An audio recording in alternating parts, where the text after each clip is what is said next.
Croeso'r sesiwn yma sydd wedi drefnu gan iaith Ganolfan Cynllunio Iaith. Fenw i Osian, rwy'n gyfrwyddwr ar iaith yn arwain ar gwaith hyfforddiant, ymgynghorol ac ymchwil y Ganolfan. Fi bydd yn arwain y sesiwn prynhawn yma, wedi bod yn arwain ar ein gwaith cadernid iaith ni, a ar y llwyfan bryn hefyd, mae gyda fi Bethan a Meryl sy'n mynd i fod yn sôn am cadernid iaith falle ar eu safbwynt nhw fel rhywbeth byw, ond hefyd o ran y papuraethau ni wedi bod yn gweithio gyda nhw o ran datblygu cadernid iaith yn wedi yn yr ysgol gyda maes addysg. Felly teitl y sesiwn cynyddu defnydd y Gymraeg a chadernid iaith. Cynyddu defnydd y Gymraeg yn rhywbeth sy'n gyfarwydd i ni gyd. Mae yna dipyn o ffocws ar gynyddu'r defnydd, dyblu'r defnydd, mae mwy o sylw'n chacilioedd yna. Ond falle mae cynllun bach o'r hynny sy'n gwybod beth yw cadernid iaith. Dwi'n gweld rhai gwynebau cyfarwydd sydd bod yn gyrsiau amrywiol gyda ni wrth i ni ddatblygu'r cysyniad, ond bydd hwn yn ddiweddariad ac gyfle i ddysgu, ni gyd i ddysgu mwy am cadernid iaith yn ystod y sesiwn. Mae yna elfennau ymarferol gyda ni yn y sesiwn, bydd ni'n rhoi ambell i ganllaw i chi. Mae rhai o'ch chi gobeithio wrth i'n wedi dilyn y cod QR i lenwi'r barometr yn barod yn ogystal. Yna gyfle i drafod yna wrth i ni fynd trwy'r sesiwn hefyd. Y bore diw, erbyn diwedd y sesiwn, bod ni yn mynd i gael cyfle i gael trafodaeth ac i gael cwestiynau hefyd. Felly, byddai'n siarad yn tipyn bach ar y dechrau, byddai'n trosglwyddo i Bethan, a wedyn byddai'n gofyn i Meryl i gyfrannu hefyd cyn bod ni'n cael cwestiynau ar y diwedd. Ond ar y pwynt falle bod nifer o'n chi ddim yn ymwybodol o beth yw cadernid iaith, bod e'n rhywbeth weddol newydd. Newn ni ddechrau gyda'r cwestiwn yna. A'i droi at y Bethan i drafod mwy am byw a hyfforddi cadernid iaith. Mae Bethan yn wych yn rhedeg o gweithdai hynny. Dwi'n dysgu rhywbeth bob tro dwi'n cynnal y gweithdai gyda Bethan. So, dwi'n gobeithio gewch chi'r un profiad pnawn yna. A'i sôn tyma bach am y gwaith datblygu ni wedi wneud o gwmpas y cysyniad yw'r partneriaethau ni wedi datblygu. Wneith hwnna arwain yn neis at Meryl yn trafod wedyn ni, o ran y partneriaeth gyda Ysgol Glan Clwyd. A wedyn ar y diwedd, gen i tymed bach o flas ymarferol o beth sy'n digwydd mewn sesiynau, na i roi fynd dros cwpl o'r cynllawiau gyda chi cyn bod ni'n cael cyfle i drafod ar y diwedd. Mae'r cysyniad o cadernid iaith, neu yn Saesneg language assertiveness, yn rhywbeth sydd wedi cael ei ddatblygu gan brosiect Ewropeaidd Listen, wedi cael ei ariannu gan y cynllun Erasmus Plus, a bod i ben cwpl o flynyddoedd yn ôl yn erbyn hyn. Roedd iaith yn un o'r partneriaid yn rhan o'r prosiect hwn, gyda 5 iaith leiafrifol neu rhanbarthol ar draws Ewrop yn rhan o'r prosiect, a ni fel brifysgolion hefyd, mae'r map yma'n dangos y lleoliad yr ieithoedd eraill hyn. Un ohonyn nhw Ffrislan, un o'r partneriaid ni wedi bod yn gweithio gyda mudiad athbwc wrth y gwaith datblygu ni wedi parhau gyda ar ôl y prosiect yna orffen. So prosiect Ewropeaidd oedd hwn, oedd yn deillio allan o waith ar seicoleg, a seicoleg cadernid assertiveness yn benodol, yn edrych i gymhwyso hynny i faes iaith, i faes cynllunio iaith a defnydd iaith. So mae fe'n gysyniad digon cyffredin y maes seicoleg, ond falle ddim yn rhywbeth sydd wedi cael gymaint o sylw y maes cynllunio iaith gyda yma. Felly dyna her a dyna'r cyfle sydd gyda ni o ran datblygu'r cysyniad hyn o cadernid iaith yw i drosi rhywbeth cydnabyddedig cyffredin o faes seicoleg mewn i'r gwaith yn ei wneud o ran cynllunio polisi a cynllunio iaith yn gyffredinol. A dwi'n meddwl un o'r pethau sy'n braf o fod yn gweithio brosiect Ewropeaidd fel hyn, wrth gwrs, yw i gofio bod iaith yn ffenomenon gyffredin. Yn aml, mae'n hawdd i ni fod yn culhau ac yn meddwl am y Gymraeg fel rhywbeth unigryw, fel rhywbeth gwahanol, ond yw sefyllfa amlieithog Cymru, cyd-destun amlieithog Cymru, ddim yn rhywbeth unigryw, ond yn rhywbeth sy'n gyffredin ar draws Ewrop. Mae yna gwersi i ddysgu, ond hefyd mae yna wahaniaethau gael ar draws cyd-destunau arall yna hefyd sy'n helpu cryfhau'r gwaith dyn ni'n neud fel tan o be ni'n neud yng Nghymru. Cynsail cadernid iaith yw bod ymddygiad yn rhywbeth arferol. Mae ymddygiad yn rhywbeth yn dysgu. Wrth i ni ymddwyn, wrth i ni fyw yn bywydau ni, dyn ni'n derbyn lot o wybodaeth, lot o fewnbwn, lot o ymatebion, sy'n helpu ni i addasu'r ffordd dyn ni'n ymddwyn. Ma' maes newid ymddygiad yn dysgu ni bod gyda ni ochr awtomatig ein personolaethau ni, ond hefyd ochr mwy myfyriol. Wel, ma'r ymddygiad arferol yn rwbeth awtomatig, rwbeth ni'n dysgu i wneud yn reddfol, rwbeth yn gwneud heb feddwl bron o fod, yn is-ymwybodol. Ac yn gyffredinol, beth chi'n gweld o draws cyd-destun Ewropeaidd yw bod siaradwyr o ieithoedd llefrifol yn cael eu dysgu i ymddwyn yn oddefol. Mae'n bywydau ni, mae'n profiadau dydd i ddydd ni, mae'r strwythurau, y disgwrs dyn ni'n byw ohoni, yn dysgu ni i ymddwyn yn oddefol yn ieithyddol. Falle i beidio defnyddio'n iaith ni, neu i newid yn hawdd i ddefnyddio'r iaith sy'n gominyddol. Dyna cynsail y cysyniad. Felly, falle'r cwestiwn i chi fel cynulleidfa i fyfyrio drosodd yn ystod y sesiwn bren yw, i ba raddau ydych chi'n cychwyn sgwrs yn y Gymraeg neu yn y Saesneg, pa fath o gyd-stynau i'n defnyddio un iaith neu'r llall? Ydych chi'n ymateb yn Saesneg os bod rhywun yn cychwyn y sgwrs yn Saesneg neu gyda chi, neu ydych chi'n ceisio'r Gymraeg o fewn y sgwrs yma? Felly mae'r cysyniad yn o'r cadernid iaith yn helpu ni broblemeteiddio be ni'n golygu wrth defnydd iaith, be ni'n golygu wrth siaradwr Cymraeg. Mae yna duedd i drafod y pethau yna fel absolute, chi yn siarad y Cymraeg neu ydych chi ddim, ond 'dyn ni'n gwybod fel darlun lot mwy cymhleth na hynny. Wrth i ni wneud yr hyfforddiant hyn, ma' fi a Bethan 'di bod i sefydliadau ac ati sy'n gweithredu trwy'r Gymraeg, chi'n meddwl, o's dim byd yn ei ddysgu'r bobl yma o ran defnyddio'r Gymraeg, ma' nhw'n gwneud hynny yn eu bywydau ac yn eu gwaith. Chi'n gofyn y cwestiwn, ma' pobl yn myfyrio, a ma' dyna un o'r pethau ni'n neud yn ystod y gweithdai, a ma'r straeon yna'n dod allan wedyn ni, ma'r herio yna, ma'r trafod yna, rwbeth werthfawr iawn. So falle, pa ragdybiaethau sy'n gyrru'r y dysgu, yr ymddygiad awtomatig yna, pa'r ferion sy'n gyrru'r math yma o beth. Pen draw hynny wedyn ni, yr ymddygiad arferol hyn, yr ymddygiad hyn dyn ni'n dysgu yw di-ymadferthedd. Dwi ddim yn gallu wneud dim byd am y sefyllfa hyn. Dwi wedi cael y profiad hyn, dwi'n gwybod hyn i gyd, dwi'n mynd i ymddangos, neu dwi'n mynd i arddangos swildod ieithyddol, achos mae fe'n fwy dioga.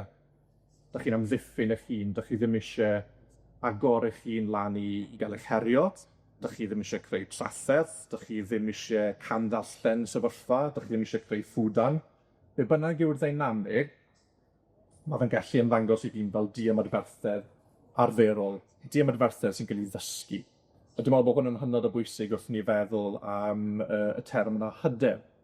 O'r term hyder a hyder o ran defnyddio'r iaith yn rhywbeth ni gyd yn defnyddio'n aml iawn, ond eto, yn yr un ffordd â siaradwr Cymraeg, dyw hyder ddim yn rhywbeth absolute. Dych chi ddim gyda hyder, neu dych chi ddim yn meddu ar hyder. Mae fe'n gyd-destynol, mae'n ddynamig, mae rhaid deall hynny er mwyn mynd at raidd defnydd iaith yn y pen draw. Felly, yr ymateb neu'r ateb neu'r datrysiad i'r ymddygiad ymarferol hyn, y di-ymadferthedd hyn, yw cadernid iaith wedyn, a dyma beth oedd y prosiect Bydd yn treial datblygu. Felly, mae hyn yn dod allan o waith ar ymddygiad cadarn yn gyffredinol. Hyn yw ymddygiad penderfynol a hyderus sut ydych chi'n mynnu cael eich cydnabod gan eraill. Dyna'r diffiniad o ymddygiad cadarn.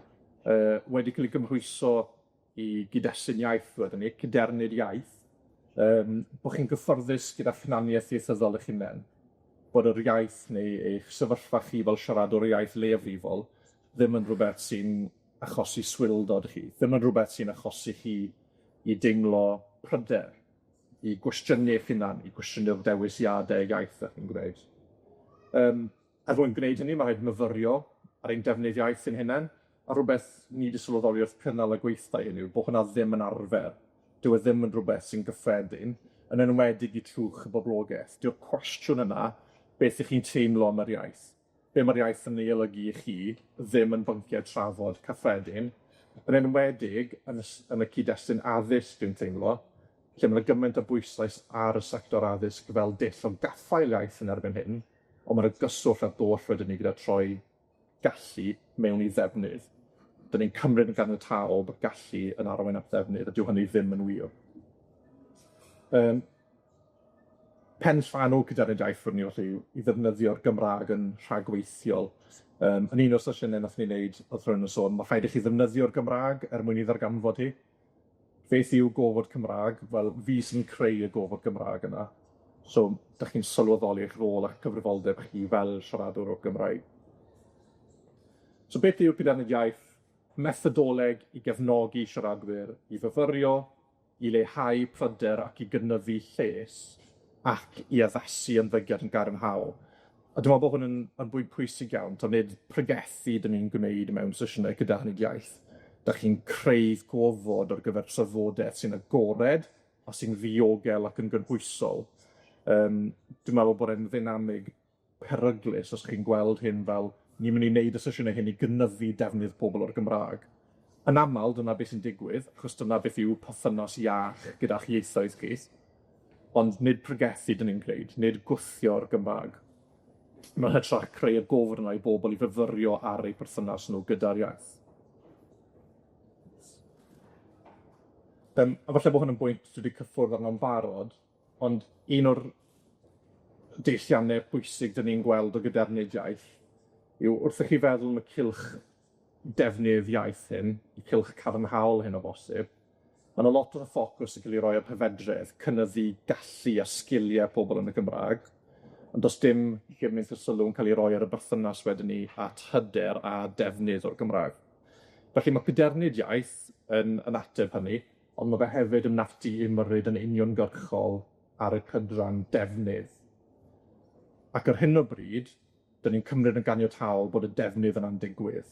Mae yna ormod o ymreithau sy'n canolbwyntio ar y gallu a cynyddu'r gallu, ac yn cymryd yn ganiataol bod hwnna'n ei arwain at drawiaddiaeth o ran defnydd.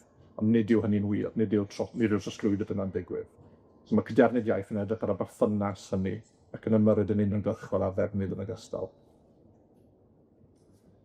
Ni'n gael yn amser. So, o ran y sleid yma wedyn ni, mae hyn yn dod o fewn cyd-destun Cymraeg 2050 wrth gwrs, cynyddu'r nifer o siaradwyr i filiwn, ond yr amcan mwy uchelgeisiol yw i ddyblu'r defnydd.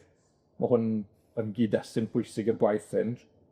A fel cyn darlithydd deiryddiaeth, un o'r pethau dwi'n hoffi pwyntio allan i bobl yw'r dychymyg deiryddol hyn sydd gyda ni o Gymru.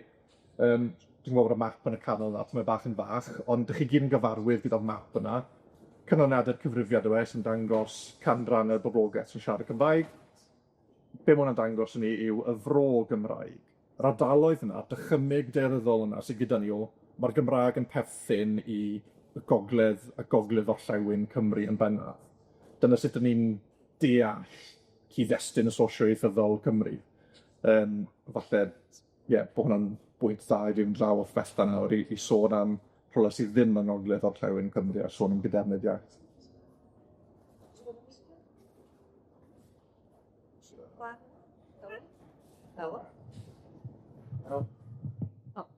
Diolch. Reit. Rhan da.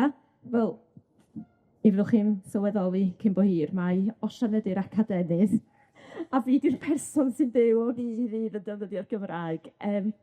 Dwi yn falch iawn o fod yn Gymraes, fel ydych chi'n gweld yn y ffilm, a dyma ni dathlu dydd Gildewi yn yng nghanol tre Wrecsam ryw flwyddyn ar Mawrth y cynta.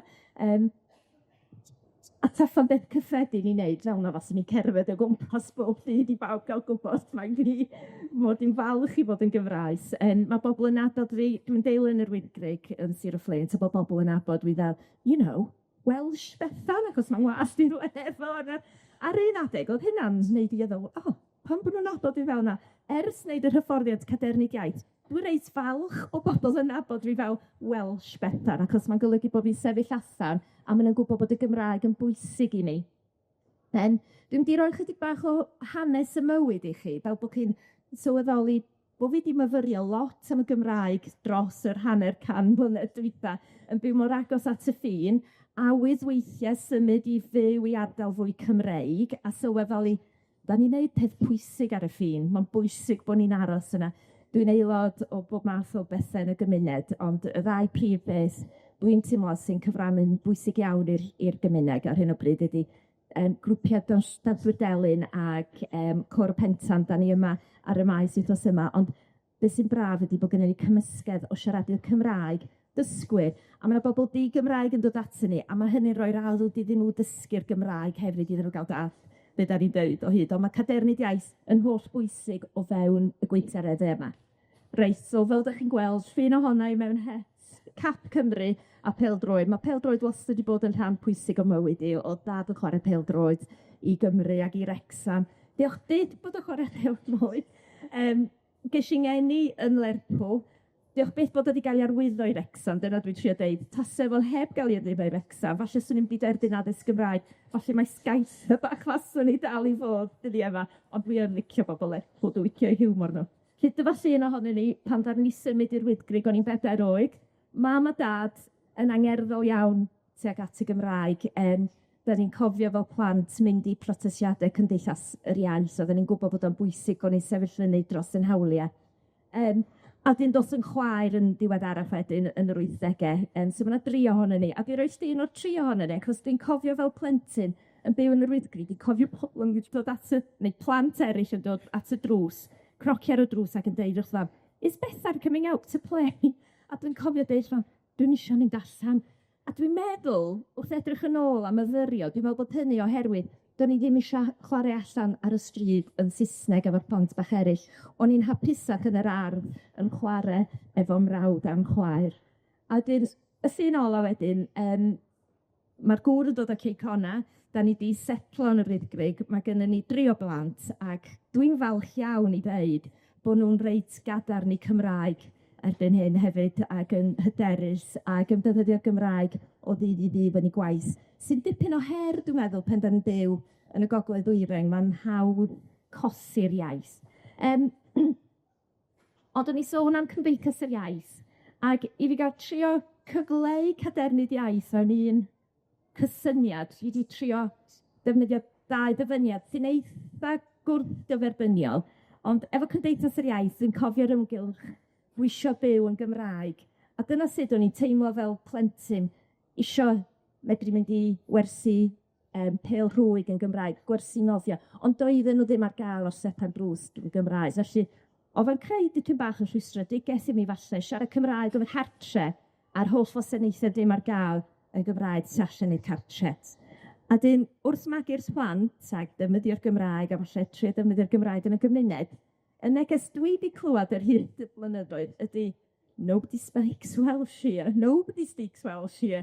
A dwi wedi bod yn myfyrio yn y frawddeg yna, meddwl, ydy o wirioneddol yn wir. Dwi'n gwybod bod cwricwlwm 1988 yn golygu bod pawb yng Nghymru wedi gwneud rhywfaint o Gymraeg, hyd yn oed pobl sy'n derbyn addysg cyfrwng Cymraeg.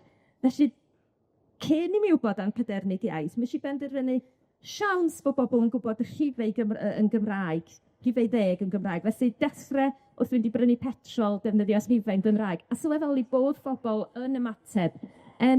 Dwi'n mynd nôl, falle, 15 mlynedd, o'n i'n gael ymateb eitha negyddol weithio, ond o'n i jyst yn gwenu ac yn dweud, well, your words can Wales. Mae wedi dod dipyn o siwrne, ond mae'r cadernid iaith wedyn wedi rhoi yr hyder i fi i sylweddoli, fi sefo'r grym, fi sefo y pŵer i ddefnyddio'r Gymraeg pan fedrau. Dwi'n gallu dechrau stwrs yn Gymraeg a troi at y Saesneg os oes angen. Wrth wneud yr hyfforddiant cadernid iaith, o'n i'n sylweddoli bod fi'n defnyddio Gymraeg efo pobl o'n i'n nabod yn y gymuned, ond falle ddim yn dechrau sgwrs yn Gymraeg efo dieithriaid cynt. Ond drwy'r hyfforddiant cadernid iaith, da ni'n gofyn i bobl gosod tasgau i'w hunain ydydan, gwaith cartre. Ac un o'r tasgau o'n i wedi gosod i fi'n hun oedd, o hyn ymlaen, dwi'n mynd i cyfarch bobl yn Gymraeg. Pam ydw i'n dweud, haia, you're right, dwi'n gwybod cam o'n i'n neud hynna, dwi'n am hyn arferiad, dwi'n gwybod, ni wedi codi o'r rola.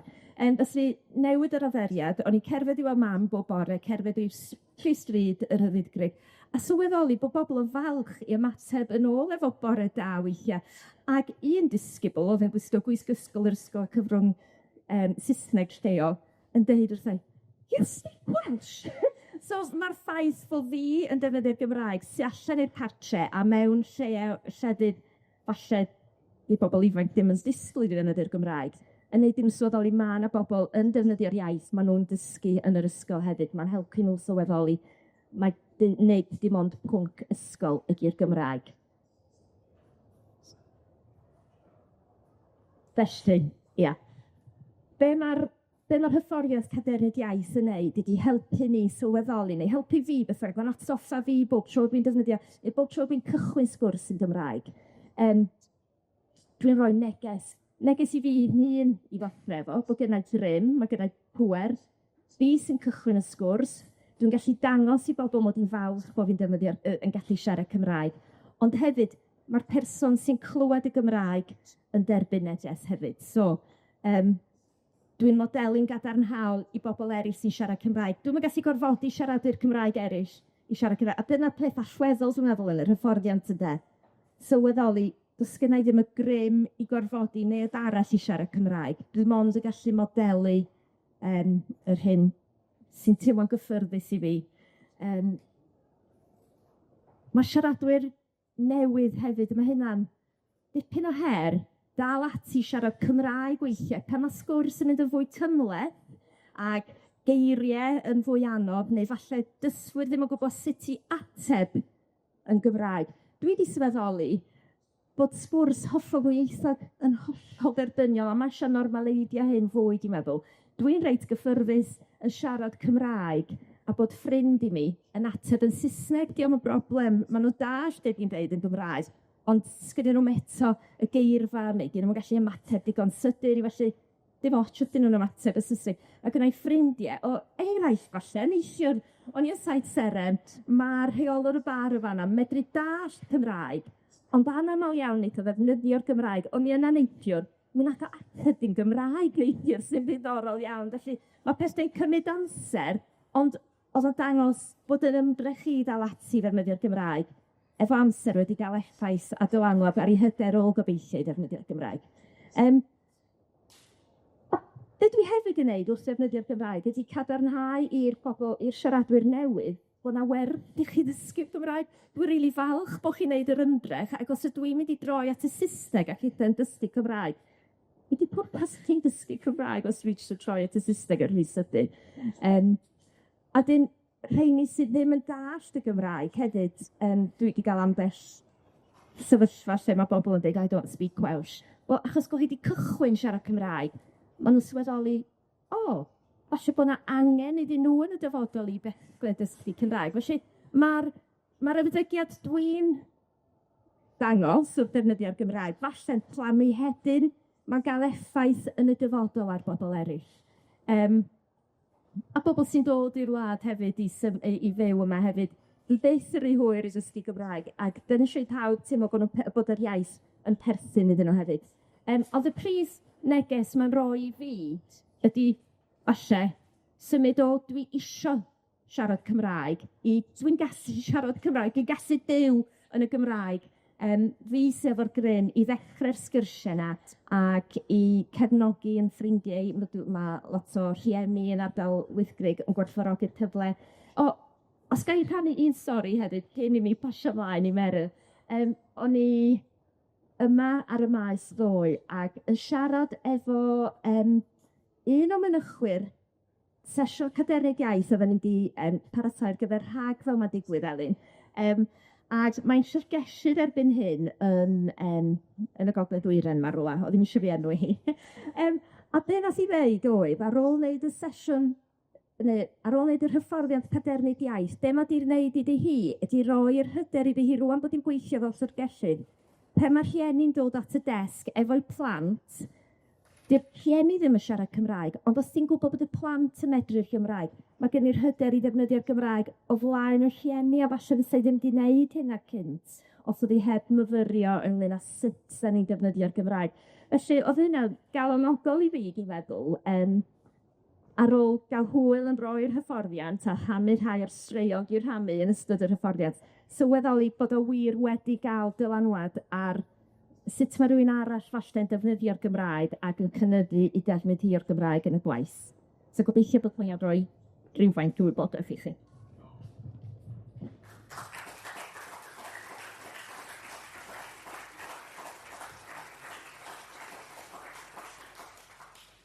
See the clap on the... Diolch Bethan. Dim ond, falle y trywydd i fi... Falle, mi siarad yn uchel. Falle trywydd i fi o achynnu hyn, dwi'n bwysleisio mae defnydd iaith yn rhywbeth sy'n anaml, ni'n teimlo bod yn dibynnu ar y person arall. Da chi'n poeni lot am y person arall, shwt maen nhw'n mynd i ymateb, be maen nhw'n mynd i ystyried sy'n gwrtais sy'n angwrtais, beth yw i agweddau nhw, neu shwt ddibyniad neu shwt groeswch i'n mynd i gael. Mae cadernid iaith yn pwysleisio bod defnydd iaith, eich defnydd iaith chi, yn rhywbeth sy'n perthyn i chi, yn rhywbeth i chi fod yn gyfforddus ag e. Na i ddefnyddio hwn. O, chi yn gwybod fi. Achos bod fi'n gweiddi, neu... Ond bod cadernid iaith, mae'n pwysleisio bod eich iaith chi, mae fe'n rhywbeth sy'n perthyn i chi, a mae helpu chi ddeall beth yw'r dylanwadau allanol yna, ac i gwestiynu a ddyle'r dylanwadau allanol yna fod yn effeithio arna i fel y Gymraeg nhw. Os mae rhywun arall yn ymateb yn negyddol, yw hwnna'n adrodd stori am pwy ydw i, neu yw hwnna'n adrodd stori am pwy ydyn nhw, a falle beth yw'r heriau sydd gyda nhw. So, mewn ffordd, ti'n goresgyn y cwestiwn o hyder wedyn, nag ydw beth, achos ti ddim yn gwestiwn o hyder, ti'n hyderus yn o ti dy hun, ti'n hapus gyda hynny, dyw'r ymateb ti'n cael, ti ddim yn gallu rheoli hynny. Be ti'n gallu wneud yw rheoli'r negeseuon hyn ti'n rhoi i bobl arall. A dwi'n meddwl, o ffordd o Bethan drafod hyn yn fan hyn, oedd yn sôn am, os dwi'n defnyddio'r Gymraeg, dyma'r negeseuon dwi'n rhoi i bobl. Ond trwch y rownd, meddyliwch beth o'r neges chi'n rhoi rhywun os chi ddim yn defnyddio Cymraeg gyda nhw. Fe dyna beth sy'n ei weid. Wel na, dwi jyst isio roi gwybod i bobl mod i ddim yn berffaith. Achos mewn rhai sefyllfaoedd, dwi'n gallu bod yn reit wilaidd, dwi'n eistedd nôl a dwi'n derbyn bod pethau'n digwydd yn Saesneg, dwi'n yn codi llais. Ond mewn sefyllfaoedd eraill, falle bod fi'n mynd yn rhy ymosodol ac emosiynol, achos dwi'n mynd yn rhwystredig bod pethau falle mewn ysbyty dwi wedi bod at y dderbynfa a rhywun ddim yn defnyddio'r Gymraeg ac yn hollol angwrtais efo fi yn y dderbynfa a dwi'n gwybod bod yn fod wedi gael hyfforddiant mwy na geiriau felly dwi'n gorfod atgoffa fy hun rhaid mi fod yn gadarn ac yn gwrtais a mae digon sut da ni'n teimlo weithio os da ni'n mynd i y pwyntad yn yr ysbyty. Da ni'n pryderu am gwahanol bethau hefyd, felly mae emosiwn yn dod yn hwn ma fel, felly o'n i jyst eisiau deud bod fi ddim yn berffaith, dwi ddim yn gadarn o hyd, dwi'n trio fy ngorau, ond pa mor blinedig ydw i yn dylanol. Mae hwnna'n bwynt pwysig falle o ran rhywbeth gallwn ni drafod yn hwyrach, ond o ran beth yw defnydd iaith sy'n ymosodol, beth sy'n cael ei weld fel defnydd iaith ymosodol yn hytrach na defnydd iaith rhadarn. Iawn, cyn i fi gyflwyno Meryl yn sydyn, jyst y sôn am falle rhai o'r partneriaethau ni wedi datblygio ran hyn. Wi fod yn bysur yn ystod y flwyddyn diwetha, bydd ni'n ddigon ffodus i gael grant her fach gan gronfa Arfor i fod yn gweithio gyda peder meithrinfa, neu meithrinfeydd, dros y peder sydd, os ni fyny lan gyda mwy na peder meithrinfa'n diwedd, yn cynnal y sesiynau cadernid iaith hyn. Nath ni ddewis y sector hyn yn benodol, ac os ni'n gweld eto, mae yna llwyth o gynlluniau gwahanol o ran cynyddu gallu a sgiliau yn y Gymraeg ar gyfer y sector, ond do's na ddim cynllun mewn gwirionedd yn mynd ati i ddatrys y her na o ddefnydd yn benodol a trosi gallu fewn i ddefnydd. A dwi'n meddwl, yn un o'r meithrinfeydd yna, gathon ni'r rhyngweithiad yna sy'n wastad yn sefyll yn y cof gyda fi o un o'r staff yn gweud, fi'n defnyddio Gymraeg da pawb, fi wastad yn siarad Cymraeg, ond yn doedd tri'r staff yn siarad yn gweud, o na, dwi'n ddim yn wir, ti'n yn y Saesneg gyda fi. A hyn mewn ardaloedd lle bod y Gymraeg gyda dwysedd is o siaradwyr falle, fel byddwn ni'n ei ddeall yn y fframwaith neu yn y drafodaeth sydd gyda ni ar hyn o bryd, yn dangos i shifft iaith yn digwydd wedyn ni, lle bod pobl yn meddwl bod nhw'n defnyddio'r Gymraeg, yn cymryd y Gymraeg yn ganiataol falle, a ddim yn sylweddoli'r shift yna'n digwydd o fewn y chymunedau hynny. Ond dyna un o'r partneriaethau ni, yr un arall wedyn ni, a ni'n falch iawn o'no, yw gyda Ysgol Glan Clwyd. A na i ofyn Meryl fel caniaeth gynorthwyol y Glan Clwyd a rhywun sydd wedi bod yn rhan o'r gwaith hyfforddio'r hyfforddwyr a cynnal cadernid iaith ar yn yr ysgol i drafod hynny gyda ni nawr. Ti eisiau dy lan, Meryl? Mae yna luniau neis o fi a Bethan wrth i'n hyfforddi criw Glan Clwyd yn cefn dy fi. Pnawn da, bawb. A diolch am y cyfle i fod yma'r pnawn yma yn rhannu'n stori ni yn Ysgol Glan Clwyd yn cydweithio efo criw iaith a'r cynllun cadernid iaith. Mi wna i jyst cyfeirio at y nod wrth i ni fod yn gweithio ar y cynllun yn cyflawni a hefyd yr heriau sydd yn codi naturiol, lle. Ond fedra i mynd dim pellach heb atgoffa pawb sydd yma, mae Ysgol Glan Clwyd ydy'r ysgol gynta uwchradd Gymraeg yng Nghymru, ac da ni'n dathlu y penblwydd yn 10 Afrigen flwyddyn nesa, rhywbeth da ni'n ymfalchio'n fawr iawn ynddo fo.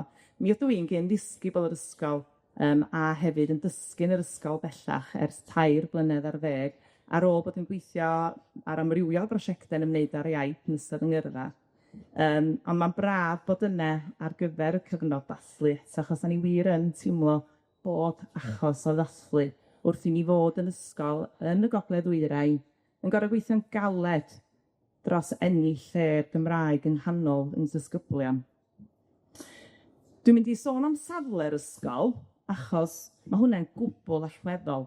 Pan agorwyd Ysgol Glan Clwyd yn y dechre, yn ôl 1957, yn Rhyl oedd ei chartre cynta i lle mae ysgol Dewi Sant rŵan. Ond, chydig blynyddoedd wedyn, fe symudwyd hi i Lanelwy, a pwy bynnag oedd tu ôl i'r penderfyniad yna, fedrai mond deud gyda person yna, bod o gweledigaeth glir ac amlwg iawn, achos mae lleoliad yr ysgol yn allweddol dwi'n teimlo i'r hyn ydi hi. Mond eisiau cyfeirio at y buarth fysiau ar ddiwedd y dydd. Mae gennym ni 1,050 o blant yn yr ysgol, dwi'n meddwl bod o'r nifer ucha sy erioed wedi bod yn yr ysgol, ac felly, yn wahanol i stori Branwen, fe yna 2 llong ar 10, fe yna ni 2 bys ar 10. Ar ddiwedd y dydd yn sefyll ar y buarth yn barod i blithdo'r holl ddisgyblion asra. A mae'n olygfa o feddwl, y gloch yn canu 9:03, a'r llif i llif allan yn un afon hyfryd, ac o fewn 10 munud mae'r bys olaf yn ymatal. Ond, wrth gwrs, beth sy'n allweddol ydy, mi fydd nifer fawr, canran uchaf o bysiau, yn troi i'r fe wrth y buarth. A felly mi wedi gyfeiriad y glannau. Felly, da ni'n sôn am Abergele, Bai Cymel, Rhyl, Prestatyn, draw am Gronant, a wedyn cyffwr topio Sir y Fflint o'n gwirionedd, Tryffynon, Tryfforfanno, a Chyrwys, ac yn y blaen. Ac yn fanne'n amlwg, mae trwch niferoedd yn disgyblion ni. Ond mi ben yn sôn wedyn yn fanna am boblogaeth o ran y demograffi, dim ond rhyw 8% o'r boblogaeth yn siarad Cymraeg. A dim mae hynny'n ddoi hun, dydy, yn cyflwyno'r her sy'n i ni fel ysgol i weithio ac i sicirhau'r gore i bob un o'r disgyblion yna sydd heb gefndir naturiol Cymraeg yn y cartre. A wedyn, os ydych chi'n troi'r chwith allan o'r buarth bysiau, da chi'n mynd i gyfeiriad Umbech. Ac y fanno, da ni'n sôn am rhyw brian o'r boblogaeth yn siaradwyr Cymraeg. Ac wedyn, hellach yna Umbech, da ni'n mynd i'r pentre gorau yn y byd, Llanefydd, Llansannan wedyn, Groes, Nantglyn, Prion, Llanrhiad, a ydych chi'n gweld y daith mewn gwirionedd y gyfannedd, da ni'n sôn am ardaloedd gwledig Cymreig a'r Gymraeg yn gadarn iawn ynddyn nhw'n dal i fod, a felly canran llawer uwch o siaradwyr Cymraeg. A dyna pam i ni bod Ysgol Glan Clwyd mor arbennig, oherwydd y gymysgedd yna sydd gynnon ni. Da ni'n sylweddoli mai Saesneg yw iaith y cartref yn mwyafrif achosion yn disgyblion ni. Mae hwnna'n rhywbeth, ch'bod, da ni'n sylweddoli. Ac wrth gwrs, wedyn mae hynny yn cynnig her hefyd, dydy. Ac yr unig beth ni yn ddeud, wrth feddwl yn ôl i nyddiau fi gael disgybl mewn yr 80au, draw at heddiw, does am newid mawr wedi digwydd. A mae hwnna'n galonogol iawn, dwi'n teimlo, mewn sawl ffordd, achos da ni wedi dal yn tir, a mae hwnna'n yn beth da. Ond sy'n deud bod yr her yn bodoli rhy fath. Felly, wrth i ni fel ysgol dilyn gryfach, cyn i gryfed ac erioed am yr angen i roi y Gymraeg yn halon yn plant ni, a dwi'n credu bod ni'n llwyddo i wneud hynna. Da ni hefyd yn gweithio'n galed i gael nhw'n siaradwyr Cymraeg hyderus, a fanne mae'r her. Nes i gyfeirio fanne do am yr hyfedredd, a'r hyder, a'r defnydd, a mae hwnna mor allweddol. Byw'r Gymraeg ydy'n blaenoriaeth cyntaf ni o ran 4 blaenoriaeth i ddatblygu'r ysgol. Ac flwyddyn nesaf, da ni'n tyfu yn datblygu'n hellach ar y byw'r Gymraeg o'r llinell i fod yn deud bod ni'n creu newid go iawn. Mae yna fi dimlad bod ni dal yn fanna, a dim digon o newid cadarn yn disgled i gael yn disgyblion ni'n siaradwyr Cymraeg. Wrth gwrs wedyn dyma lle mae'r partneriaeth allweddol yn dod yn amlwg. Felly dwi'n dod yn ôl 2 flynedd dydan pan nath o ddechrau, 2023-2024, a eithon ni glywed gyn Ruth, y prif swyddog yn y fenter iaith, bod y cynllun cadernid iaith ma'n bodoli a bod o'n gynllun da, a felly mi eithon ni amdani a gwahodd i draw, sgwrs a penderfynu bo' ni'n mynd i wneud y buddsoddiad. Ma'n buddsoddiad o ran amser y holl staff, da ni'n sôn amdano fo. Mi o gynnon ni 11 o staff dan Creu'r yn rhan ohono allan o tîm o staff o 70 yn dysgu. A felly roedd 3 sesiwn, 3 awr y hyd, neu 9 awr o lanw, cos os unrhyw un yma'n y byd addysg, ydych chi'n gwybod pa mor gryd ydy 9 awr o lanw i 11 person. Mae hwnna'n drwm iawn. Felly, bonne ma'r buddsoddiad, swn i'n deud, ond yn sicr yn buddsoddiad werth i wneud. O'r dechrau cynta, Bethan, bod draw i roi hyfforddiant i ni'r athrawon, a mi ddywyswyd yr 11 na o staff, mwyn sicrhau cymdiroedd gwahanol, felly gynnon ni fe fysa'n galw hynny'n yn genedlaetholwyr cybyr, draw at bobl o wedi bod yn addysg Gymraeg, ac addysg Gymraeg gan Creu'r yn achos un arbennig, ond y byw bywyd tu allan i'r ysgol Saesneg achos yr ardal maen nhw'n byw ynddi, ac ati. Ac un arall hefyd, bod drwy system drochi wedi gwneud hynny yn llwyddiannus iawn. Felly, yna groesoriad o staff a'r 3 bore'n cael eu cynnal, ac fel yn gyfeirio at yr un fysa'n galw hyn yn genedlaetholwr pybyr, yn sicr oedd o'n deud bod oedd i newidiadau o'n llwyr, yn lle mynd fewn i drafodaeth bambaid wyll ynglyn â pam dyle hawliau'r Cymru bod goleuodd arall. Oedd o'n deud bod oedd i newid i ddeill o'n sylweddol, a bod o'n mynd at bethau o'n llawer iawn mwy sensitif ac yn gallu dangos empathy at y person yna oedd ar yr ochr arall. Felly oedd hwnna yn syth bin yn fuddugoliaeth yn dweud o ran symud pethau ymlaen. Felly gyda ni'r sesiynau hyfforddiant, a wedyn ni nath y 7 yn ni gael y sesiwn hyfforddwyr wedyn hefo'r 2 ohonoch chi'n do, efo'r bwriad yn amlwg o weithio hefo'n disgyblion.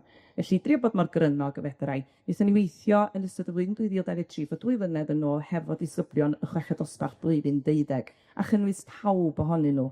Mewn 3 sesiwn oedd mwy na lai union bydd ni fel staff wedi mynd drwyddyn nhw. Mi oedd nhw'n sesiynau hwyliog, ond nhw'n sesiynau difyr iawn, a amrywiaeth o weithgareddau'n cael eu cynnal mwyn gwneud i ni feddwl am yn arferion iaith. A'r ffocws yn y sesiynau yna ar y dewisiadau ieithyddol da ni'n ei, pam bod ni'n ei gwneud nhw, pryd, sut mae'n digwydd. Deall beth ydy cadernid iaith, y diffiniadau neu o'r term yn da i hirlligrwydd, pendantrwydd, beth ydy o. Felly cael y disgyblion i ystyried y pethau yma i gyd. Cael nhw edrych ar y normau hefyd, ac hefyd deall. A dwi'n meddwl bod hwn wedi bod yn allweddol, iddyn nhw deall beth ydy bod yn siaradwr iaith leiafrifol. Dim wir meddwl am beth nhw'n wneud na pam bod nhw'n wneud o, ond drwy'r cwrs mi gaethon nhw gyfle i ddeall beth di sefyllfa rhywun sydd yn siarad iaith leiafrifol, a'r ymddygiad ddoddefol sy'n aml yn cyd-fynd efo hynny de. Ac wedyn oedd hwnna gyd yn cael ei atgyfnerthu drwy'r cwrs efo tasgau ymarferol oedd yn cadw nhw ar waith ac yn gwneud nhw i feddwl. A wedyn o'n dasgau rhwng sesiynol hefyd i atgyfnerthu yr gwaith yna.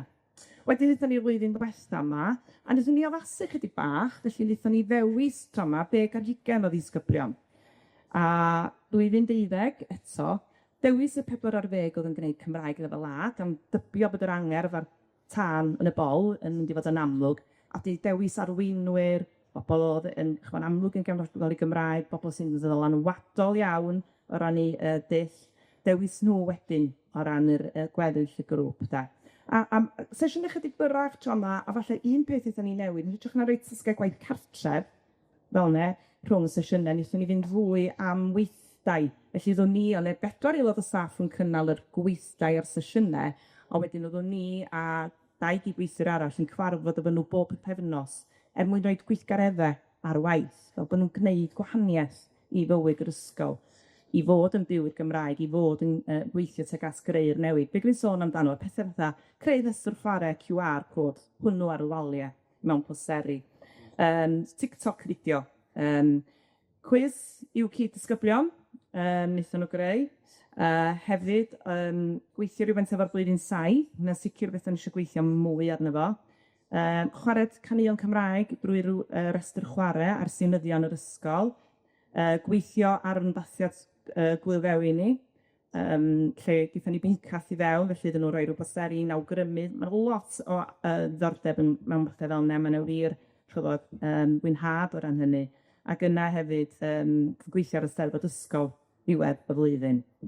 Felly, yw nhw'n gweithio mewn ffordd debyg iawn. Ond wrth gwrs, dwi'n meddwl beth chi eisiau gwybod ŵan ydy beth yw'r gwahaniaeth, beth yw'r newid sydd wedi digwydd. Os o'n i'n dweud, mae o'n sicr ilw wedi codi ymwybyddiaeth sy'n disgyblion ni. Mae o wedi gwneud nhw sylweddoli gymaint ynglyn â dewis iaith ac ynglyn â safbwynt bobl eraill.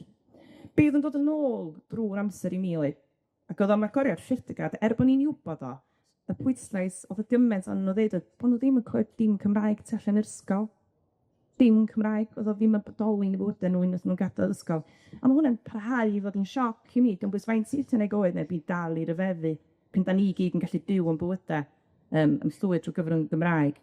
Ond bydd yn gret o ran hwnna, oedd nifer o'n nhw'n gweithio mewn siopeg weithleoedd, ac oedden nhw'n deud fanno, maen nhw'n clywed pobl yn siarad Cymraeg, wrth i bobl ddod yna i siope neu i fita, ac bod nhw'n clywed. A felly gone fynd mawr ar y baffodyn iaith gwaith. Felly gath Ruth y Fenter Iaith Alwad ac darparu nifer sylweddol, ond mi ddath yr alwydd yna oherwydd y cwrs. Oedden nhw'n gweld i'w rôl nhw yn gallu gwneud gwahaniaeth drwy hwnna. Felly hwnna hefyd yn bositif iawn. So ni'n deud hefyd bod wedi cael nhw'n i feddwl am agweddau pobl eraill. Ac yn sicr hefyd cael nhw i godi yr ymwybyddiaeth a gobeithio plannu'r hedyn at y dyfodol. Pwy ŵyr lle mae llwybra nhw'n mynd a be fyddan nhw'n ei wneud. Ond bod yr hedyn clir na i feddwl am pam y bwysig ydy'r Gymraeg iddyn nhw. Ac yn sicr, fedra i ddeud hynny'n achos yn disgyblion ni, mae Gymraeg yn bwysig. Maen nhw'n Gymru, cadarn, ond so nhw'n gweld defnyddio'r Gymraeg yn parhau i fod yn her. Ac felly'r gloi mewn gwirionedd, banne fyddwn ni'n parhau i weithio blwyddyn nesaf eto, cryfhau yr angen i ddyw'r Gymraeg, creu newid, atgyfnerthu hynny drwy'r cwricwlwm sy'n ni, drwy'r ddeallten yn cyflwyno ffybrennedd, mewn gwersi ar draws y cwricwlwm, ond yn parhau i godi'r awydd ac i gynnal, i wneud i'n disgyblion i feddwl am yr hyn maen nhw'n ei wneud. A falle jyst un peth i'w ychwanegu wrth gloi, fyddwn ni blwyddyn nesaf yn cynnwys y blwyddyn deuddeg leni i barhau efo nhw a dod â disgyblion eraill i fewn, eto gan obeithio bod ni'n datblygu'r y tân yn y bol sydd wedi greu, ond hefyd, 11 o sac a fod yr hyfforddiant o wreiddiol, mi fyddwn ni leni yn rhoi'r hyfforddiant yn ei bawb mewn gweithdai o fewn yng HMS ni, fel bod pawb yn cael cyfle gael blas ar ddarpariaeth cadernid iaith. Felly, diolch am y cyfle i gyd weithio.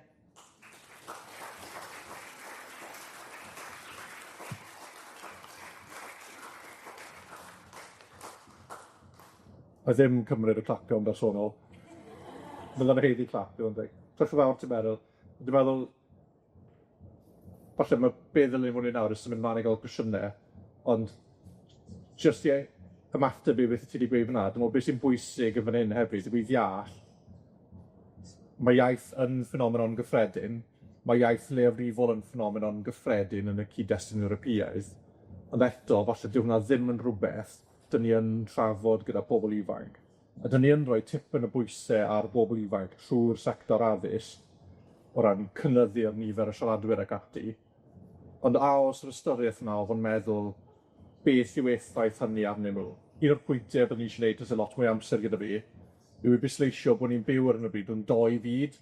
Byd o mae'r Gymraeg yn iaith lleiafrifledig, ond hefyd mae'r Gymraeg yn iaith sy'n cael ei adfywio.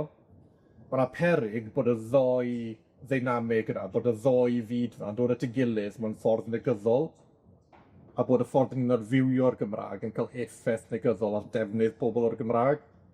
Os mae gymaint o bwyslais ar y sector addysg, heb ystyried cyd-destun y Gymraeg fel iaith sydd wedi cael ei leiafrifoli, ond bosib bod ni'n creu cenhedlaeth o bobl sy'n gweld y Gymraeg fel rhywbeth i'r ysgol, a ddim yn gweld bod ni yn fyw y tu allan i'r ysgol. O ran cadernid iaith, beth sy'n bwysig o ran hynna wneud, wel, lles yn unigolion yna, maen nhw'n cael negeseuon am bwysigrwydd y Gymraeg ac ati, ond dyw hwnna ddim yn matcho lan gyda reality nhw a'i profiadau nhw. A ma' hwnna'n rwbeth, dwi'n meddwl, ni'n treial mynd ati i ddatrys gyda cadernid iaith yn benodol.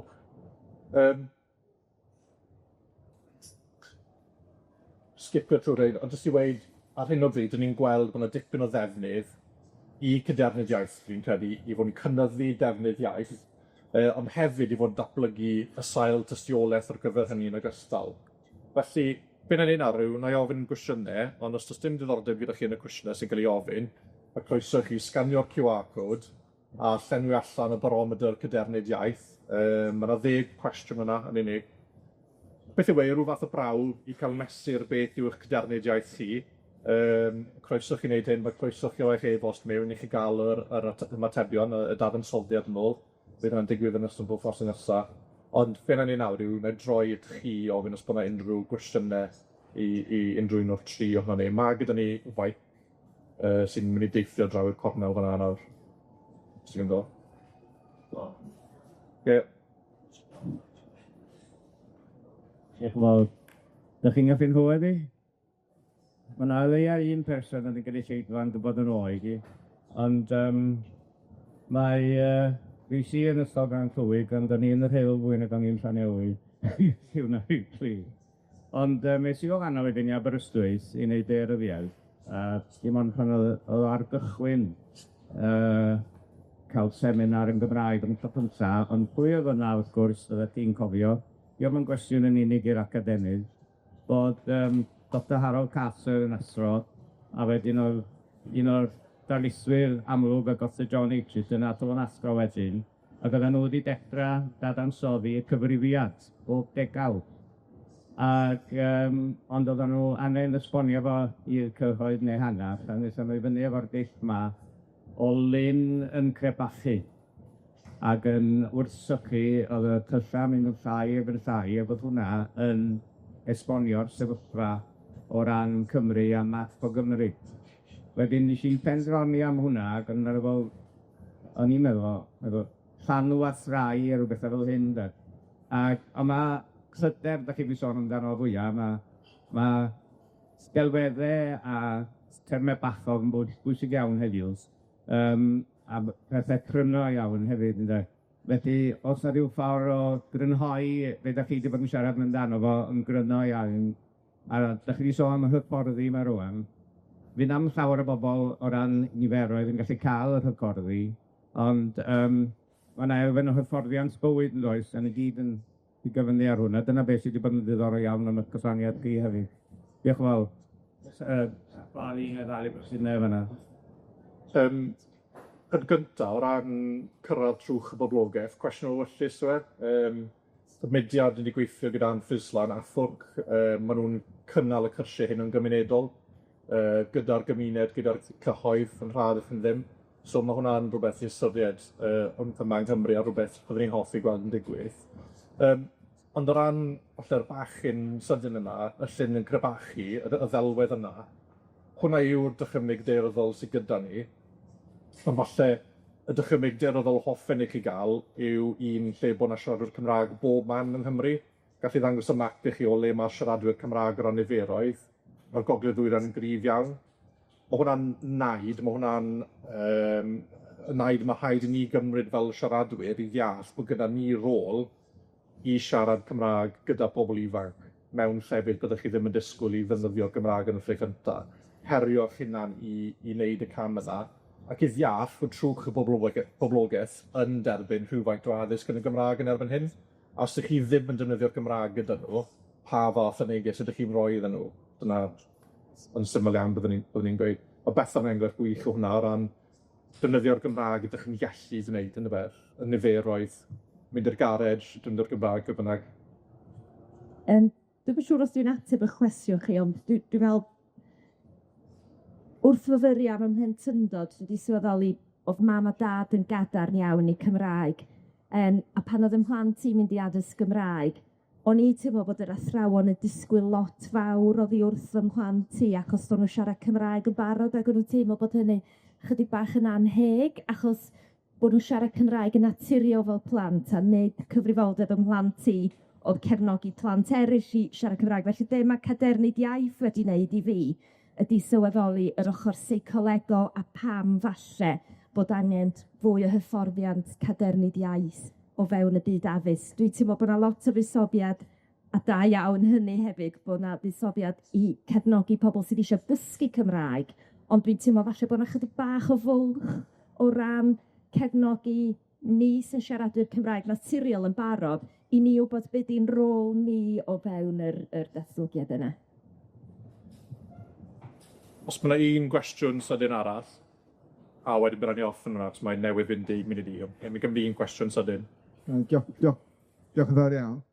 Jonathan St Dobby, byw yn Sgybynon, dwi'n nabod beth yna ei mam hi sy'n mor grwyd dros y Gymraeg. Bachas, oes yna adnoddau neu o gael i ymestyn y syniad yma at y rai sydd wedi dysgu Cymraeg. Mae nhw'n cwyno yn aml iawn, wedi dysgu Cymraeg, yn mynd o'r allan o dosbarth, yn ardderhan y sesiynau sgwrs. Dwi ddim yn clywed y iaith yn nunlle. Dwi wedi symud y trwy'n dda blynedd. A dwi yn gweld, mewn Tesco's, efo rhywun efo enw Llinos neu Nega, dechrau bob sgwrs yn Gymraeg, felly yn cael sgwrs o ffytil, neu dwi'n nabod bobl o gwmpas y dre, ond mae rhaid dod i nabod pwy ydyn nhw. Felly, mae'n y siaradwyr yno, ond mae rhaid i ddysgwyr o siaradwyr newydd magu hyder hefyd, mwyn dechrau bob sgwrs yn Gymraeg, yn hytrach yn jyst yn dweud, does dim Cymraeg yma.